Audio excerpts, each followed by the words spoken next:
Welcome to Playing Above the Line. We're a podcast that takes a peek into the daily lives of community and business leaders. Each week, we uncover different views of the path to growth, leadership, and achieving success. I'm Dennis Sheeran. And I'm Alan Cave. Dennis and I are both shareholders at Hartman, Blackman & Kilgore. We're a full-service accounting and business consulting firm. As CPAs, we've had the unique opportunity to work with many different leaders and decided we wanted a way to share their incredible stories that we've learned along the way. This week, we're joined by Brooks Conkle. Brooks is a native of Mobile, Alabama, and received a BS/BA in finance from Auburn University. After living abroad in New Zealand for about 18 months, he returned with a new attitude in business, to not just think outside the box, but to completely destroy it. To Brooks, life and business are one giant adventure, and he wants to push us all to live with that attitude. Alan, another day. Here we are. How are you? I'm good, Dennis. It's a beautiful, hot day in Mobile, Alabama, but we're ready for another great episode. But we're chilled, sitting here in the AC podcast studios of Deep Fried. The AC is kicking, so that's a good thing. Yep. Today we have a special guest, Brooks Conkle. Brooks, welcome. Thank you. Glad to be here with you guys. Excited. We are too. Okay. Tell us a little bit about what you're doing. That's kind of a deep question. It's like where should I begin? Exactly. And let me back up and say the reason why where should I begin is because I had this belief or thought process that life and business is a giant adventure, and I think people should ride it, should get on it, which leads me to trying new things, always doing different things, new things. My wife and I actually discuss all the time, and we kind of laugh at ourselves because we say, like, 5 to 10 years from now, we have no idea. Like, we could be doing all the exact same things we're doing right now. Some of the things will be completely different. So I preface it with that. But so my wife and I together run a local media company called the Mobile Rundown. And so what we do is we connect the community through events, what's happening, and then in the last year, we actually expanded into event production with that business because, well, we said we're telling everyone what's going on. We're connecting the community with what's happening. Why don't we create some cool things that we see, some spaces for in the marketplace? And so the first big event we did with that business was we actually partnered up with some other people and created a company and created an event called the King Cake Off. It was actually back during Mardi Gras. It was our first one. We sold out. It was really cool. Learned a ton, but I think we have the groundwork to have a really neat, like, long-term event in the city of Mobile that'll be a really huge event going forward. And it may be year 4 that it's insanely huge. I'm not sure. And so sidestep from that, another event that was that we created is Gulf Coast BizCon, which is actually where I connected with you, Dennis, was at Gulf Coast BizCon.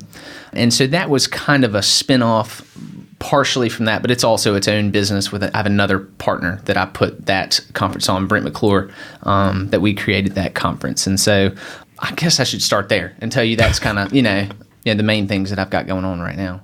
Well, let me ask you this. So you got a finance degree from Auburn. War Eagle, by the way. War Eagle, yeah, absolutely. Sorry, Dennis. Okay. It's all right. But so what you're doing now really doesn't have anything directly to do with finance. So how did you end up doing these things with the finance degree from Auburn? No, I mean, that's a good question. So it's really funny. So if I rewind back to school, I went to Auburn. I was actually going to major in engineering. I remember I went 1 week of school. I knew in a week, this isn't for me. I remember I had to go get a folder and take it from one school to another, from engineering to the business school, and it was like basically an empty folder, had my name on it, but they required me to go pick it up and walk it across the entire campus. So finance, I majored in that, never changed from that. I know a lot of students will change majors and not sure really what they want to do. I knew for sure that I was entrepreneurial. I found that out. I say found out. I kind of like discovered myself. And it was in high school. I was always a young kid selling baseball cards and trying to do deals and just fun stuff. And I always was interested in that kind of stuff. But I read a book called Rich Kid, Smart Kid. I read that in high school. It was by a guy, Robert Kiyosaki, Rich Dad, Poor Dad, the same kind of series. That, when I read that book, I was like, this is me. So I knew going to Auburn, to come back to your question, I kind of knew that I was going to school, but I knew that I would be doing business related stuff, maybe for myself, maybe for another company. I wasn't sure, but I'm extremely glad actually that I chose finance. I just think it gave me a great groundwork for what I learned there. So anything in the school of business, I think I would have been happy with. Maybe marketing or finance. Now, side related, I did take some real estate classes in finance, and I'm actually a licensed real estate broker. So my wife and I, we actually own our own company, and we do a few deals every year. We do a little part-time real estate. So I guess I could technically say that, I didn't go into banking per se, but I definitely got a lot out of what I learned there for that degree. So, how long have you been out of college? How many years? Graduated 2006. So do the math for me, guys. My CPA. Come on, guys. Yeah. So I'm thinking. Can't do math. I'm thinking 13. So, so in 13 years, coming from a finance graduate at Auburn to starting something called BizCon Gulf Coast, what'd that process look like? I mean, how did you get from point A to point B? And I'm talking about BizCon especially because that's a really neat concept and a really neat thing that happened. And Dennis got to be on a panel, I think, at that. So talk a little bit about how you got there and what the genesis of the idea was, and what do you think the benefits are of that? Sure, yeah. So obviously it's a long route from college to now. So I'll fast. Dennis did great, by the way, at BizCon. Let me put that plug in there. Great job, Dennis. Here's your 20. Yeah, exactly. Yeah, I was paid to say that. No, just he didn't actually take 20 out of his pocket. So Gulf Coast BizCon was born out of me having coffees with Brent McClure over a period of. It was a period. It wasn't super long, maybe 3 or 4 months, and we were having these discussions. I went off to a marketing conference in Austin, Texas, and I went to that, and I was like, man, this is great, but why did I have to go to Austin to get the kind of type of information that I was looking for? Kind of more cutting edge networking, actually being like a really important part of that. And not your standard go in a room and have a name tag networking, but like just true connections because you bring these types of people in a room together, and networking kind of is the result of that. It's not like there's nothing forced about it. It's the result of that. So over discussions, he was talking about creating a conference like with this idea in Mobile. And then when I went to Austin and came back, I said, hey man, I think I'm going to create a conference like this in Mobile. Were you being serious? Because if you were, I'd be happy to, partner with you on it. He said, I was absolutely serious. I said, okay, well then let's talk seriously. And then probably 6 months later, BizCon, the event happened. So, ton of work, ton of morphing ideas and changes. We adjusted how we were doing things, but completely excited about how our first year went, and I think we have a huge springboard for growing that as a event, not only just in Mobile, but obviously along the Gulf Coast, right? So attracting an audience along the Gulf Coast. Well, that was one of the questions I had, because I believe for the first year that event really started and created momentum and got a lot of interest, a lot of attendees. It was fun. It was kind of fun to be one of the few gray-haired people there, but but at the same time, I love being around creative people who have unique ideas and unique perspectives, and it had that. And so to take that last part of your statement a little further, what's next with it? Sure. Yeah, good question. So me too. I enjoy being around the creative people too. You know what I mean? Like, so our goal, and Brent and I, during our planning phase, we had to get back to this phrase of, we're looking to create a conference that we want to attend. And there was a point where we kind of lost that a little bit as we were in our planning phases. How do we want to do this? What specific speakers? What topics are we looking for? And then we got back to the basics. I said, Brent, we're looking to create something that we want to go to. So let's stick with that. Let's do that.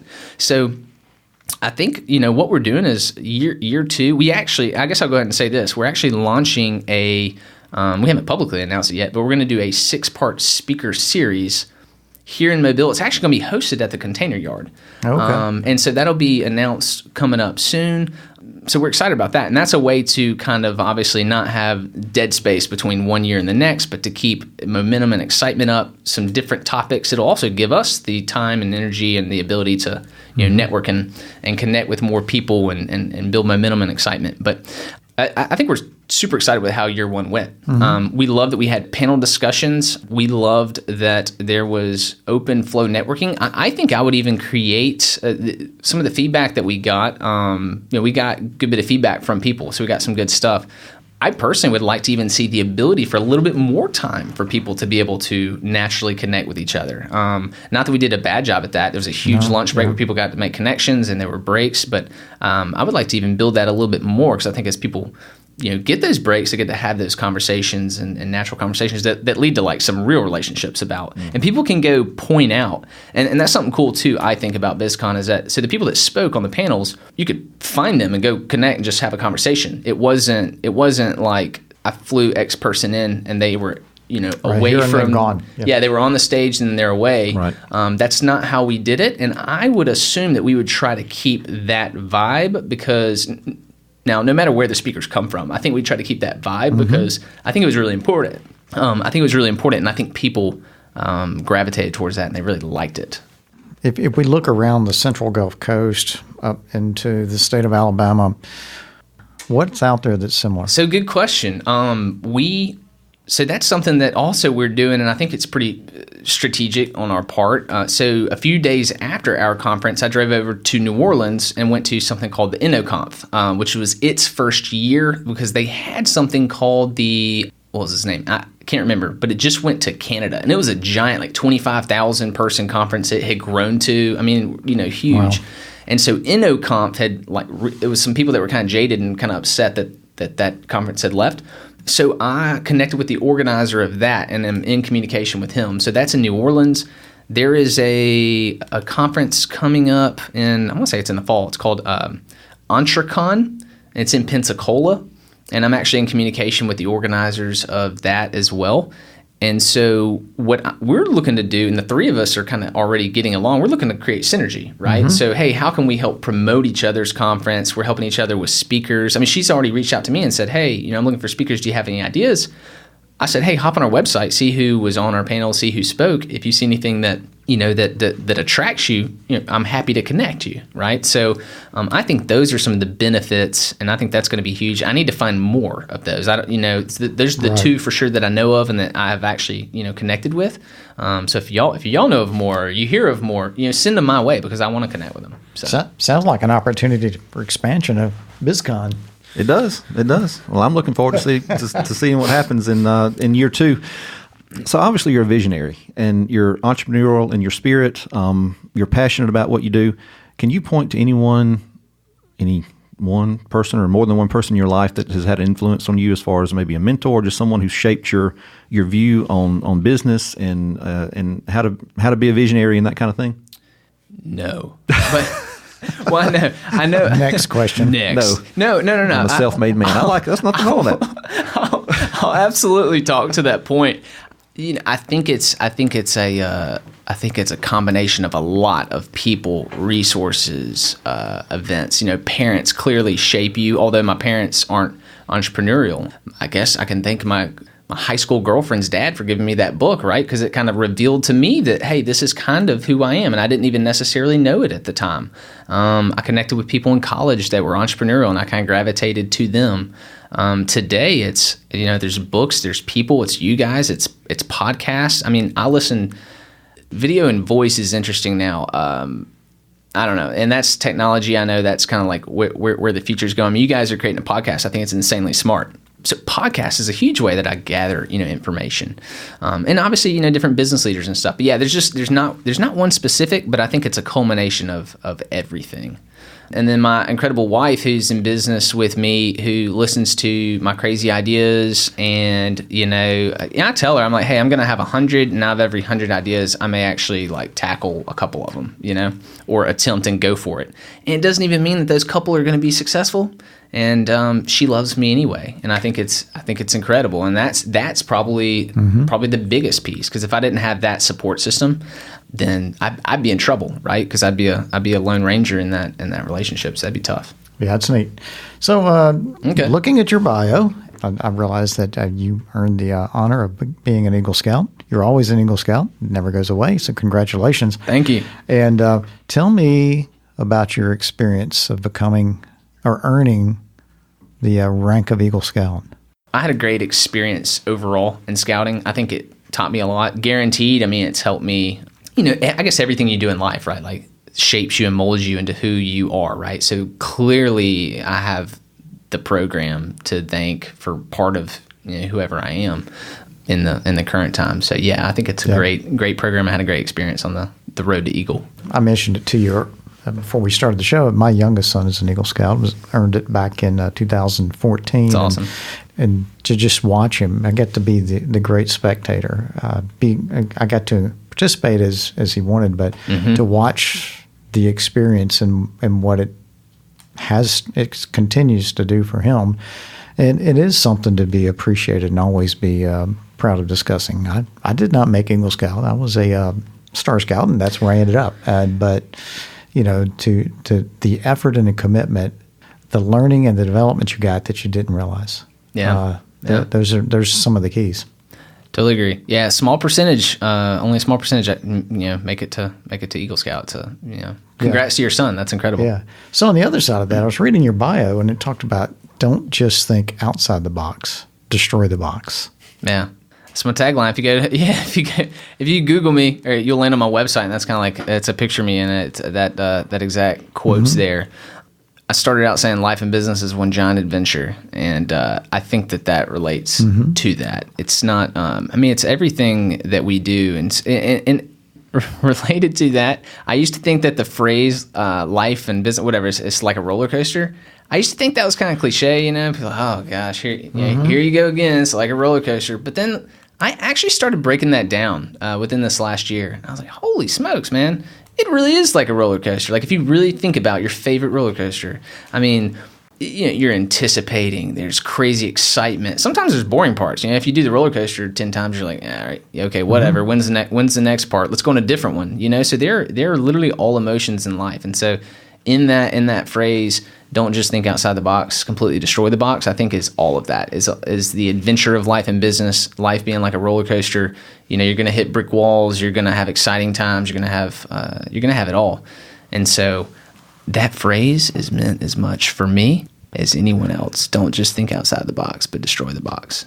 So yes, I want people to stop and think like, whoa, what is this guy talking about? But I'm also talking to me. So I should have worn my T-shirt that says "Destroy the Box." You got a T-shirt? Yes. T-shirt, yeah. Get one of those. That's a great analogy. I love that. So in this You're adventure, on my website, seeing a picture. Yeah, sorry. Yeah. So in this adventure of life/business, what's next? Do you know? If we look, I know Nope. Asking somebody like you to look 5 years down the road is fruitless because you don't know what you're doing maybe next week. But is there anything? Do you have anything that's kind of in the back of your mind, gnawing at you, kind of thinking, all right, this is what I need to do next? I would like to see some of these projects that we have going on right now. I'd like to see them grow and blossom, right? So they're young seedlings. I would like to see them grow. I'm sure that I could spend all my time on them. Will that happen? Will something else gain my attention and make me want to go after it? Probably, just because that's part of who I've accepted who I am. I've come to accept who I am. That that I might try something new, and I think starting new things is a part of my personality, and it's incredible. But no, I would like to see. I have no plans to grow Gulf Coast BizCon and sell it as a business. But maybe that'll happen, but I would just like to see it grow along the Gulf Coast and put Mobile. It helps. I feel like if I grow that and amplify it, we're helping Mobile, we're amplifying the city, amplifying the Gulf Coast. Same with our business, the Mobile Rundown. We're pretty passionate about the city. And so we're like, well, if we're connecting and telling people, hey, there's this stuff going on, included in that cool stuff is neat charity events and stuff that people just didn't know even existed, and we get a lot of event organizers are like, man, a lot of people, thank you, people told us they heard about it through your publication or whatever. And so with that, with the Mobile Rundown, we actually launched a magazine last year. So we have a free quarterly magazine, and out of that idea came the idea to create another standalone magazine highlighting nonprofits. So it's called Do Some Good Mobile. And so that's an annual publication. So we did that for the first time ever this year. That idea wouldn't have come about if we didn't say, hey, it's time to go into the print business. And that's funny. That's after being digital for 6 years. Most people go the other way around, right? They had a newspaper or something, and they go digital. Right. Well, we've been online, we email our website, social media, and then we said, hey, we need to find a way to cast our net wider in the city. And so we went to print, a free magazine. But so those ideas come out of the other ideas. And so if you asked me a year ago, hey, will you be producing 5 magazines in a year? I would said, what? Magazines? Why would I? Why would I do paper? Yeah, why would I even be doing magazines? But it's like a niche magazine. And it works and it makes sense, and it's and we're excited about it. So therefore, I don't know what the next springboard is out of those projects, if I'm being completely honest. But I want to see what we got going on right now currently. I want to see those blossom, right? So. That's great. Listening to your story, listening to you talk, I always like to look at people and how they influence. And you're focused on community. You're focused on serving your community where you live, and appreciate that, because I think that many people want to do that, but you've found an outlet to do it. So thank you for that. Absolutely. So what are you reading or listening to right now that you'd like to share? Ooh, right now, really fun. Hold on, let me pop up my phone, because I have the Hoopla app. If no one has the Hoopla app, I highly recommend it. It's free. It's through your local public library. So you can basically download all the... Are you saying Hoopla? Hoopla. Hoopla. Hoopla. Okay, Hoopla. Yeah, okay. And you have to have a library card in order to like sign in or whatever, but tons of the books you'd want to read, audiobooks or whatever, they're just for free. Yeah, so let's see. On there, I'm in the middle of Called to Create by Jordan Rayner, which I've actually listened to that before. It was a good book. I'm listening to it again. And then this one called The Power of Now. By Eckhart, and I don't know how to say his last name, Tolle. I think he's like a spiritual leader. It's kind of interesting. But then on the podcast end, the main one I probably listen to is it's called Side Hustle School. It's by a guy named Chris Guillebeau. They're like 10-minute snippets of people that have side hustles from their jobs, and maybe they're making full-time incomes from it. Maybe they're making extra, whatever, $500 or something a month. It doesn't matter, but it's like people are doing that, and he's highlighting those stories. He has one a day, and it's like the third year of the podcast. Every day they come out with a story, and he just came out with a book for it. So it's really insane. To me, that kind of stuff is very motivational, because when I personally hit a brick wall, or I'm like, crap, that didn't work, or, okay, what do I do now? I can go to those stories and be like, dude, there are thousands of people right here in our country that have side businesses that are generating plenty of money. So it's okay. Things will work. The gig economy. I love that one. The gig economy. Yeah, exactly. That's crazy. And so if Shark Tank and The Prophet, Marcus Lemonis, if they had podcasts, I would listen to those. But So those are TV. Yeah. I watch those shows, and it's the same inspiration. I watch Shark Tank because I'm like, there's thousands of people on these shows having these ideas. It's just very motivational to me to see tons of people doing the stuff. Like, hey, you're not alone. You're not on an island. There's all these people with ideas and doing stuff. So good. I love it. We were talking before the podcast started recording about travel and that kind of thing. I know that you lived abroad in New Zealand actually for a little while after you graduated college. So what is what's the favorite place you've been, or is there something on your bucket list you're like, I just got to get there? So New Zealand was an excellent experience. It was incredible. I had the opportunity to bungee jump, skydive. I learned how to make wine. I trained for a marathon. I learned how to ski. Like, I never skied before, and I lived kind of like, really close to the mountains up there. So like my whole experience. Oh, let me add this one too. I just want to tell people this. I lived in a van for like 3 months. Coolest thing, one of the coolest things I've ever done. It's not my personality. It's not like what I would do, but tons of people were doing it there. Like when I traveled in 2006, people were like buying these camper van type things, and they had beds in them. They were converting them. It was literally just like a camper van. But so I just bought a van and like built a bed stand frame and like just camped out of the van. And I did it for like 3 months or something like that, and then ended up selling the van to another couple that wanted a camper van. So I actually made money on that van. It's like I flipped the van. So it's pretty cool. It was crazy. But so New Zealand's probably the top place I've ever been. I would like to go to South America. Never been to South America, and I really desire to go there. Colombia, Chile, Argentina, maybe. All good places. This conversation is right up Dennis's alley. We could sit here and talk for 2 hours. Yeah. I'm trying to be good. I know. Unfortunately, we don't have that kind of time. But so the last question I'll leave you with is one that I'll be interested to see what you have to say. So as you leave, get in your car and head to your next adventure for the day, you're stopped by a spaceship that lands, and a little alien walks out and walks to your car and knocks and says, "Brooks, take me to your leader." Where are you going to take him? I'm like picturing the alien. He's green. He's standard. I'm like, what does this guy look like? 3'4". Yeah, small, bald-headed. It'd be a group of people. It would be. I think my overall answer for that would be family, and by family, my answer is a little bit more broad. So it includes my wife, my son, my father, sister. That group includes the community at the local church where I attend. I think like all that is in the family category. I would take the alien to my family and say, hey, here's my here's my leader. Great. Leaders. Nothing wrong with that. I love it. That's good. Yep. Brooks, thanks so much for joining us. Thanks, It's man. been a pleasure. It's been a great conversation. I enjoyed it. Thank you. Good time. Check out brookskonkle.com, and Conkle is spelled Conkle, and themobilerundown.com to see more of what's going on with Brooks. Well, thanks for listening to our podcast today. To never miss an episode, subscribe to Playing Above the Line at iTunes and anywhere else you get your podcast. And be sure to leave us a rating. We'd love to know what you think about our show. To contact us or to stay connected, follow us on social media at HBKCPAS on Twitter, Instagram, and Facebook. Thanks for listening.